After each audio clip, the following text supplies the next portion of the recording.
Hello भाई नमस्ते पुणी थे मो नुआ ब्लॉग को आपको स्वागत करुच्ची। आम आज जीव आम गाँ मंदिर को से कलर फलर करके यात्रा आरंभ हो 15 तारीख भितर आम कलर करने जाऊँ। चलतु मुझे देखेबी कलर केमती कर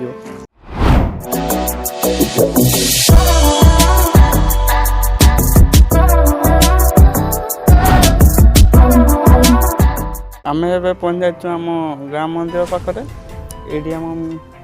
पड़िया पाखे मीना बजार सब बसे एवं चिन्हट करने पिला आसना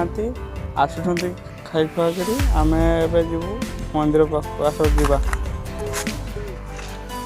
रंग आणिकी पहुँची सारी पिला गुड़ा आसी ना कौन करूँ पिला गुड़ा खाई खुआक आसवे कहले देखला पहुँची ना कौन करवा मारिबा आम हेले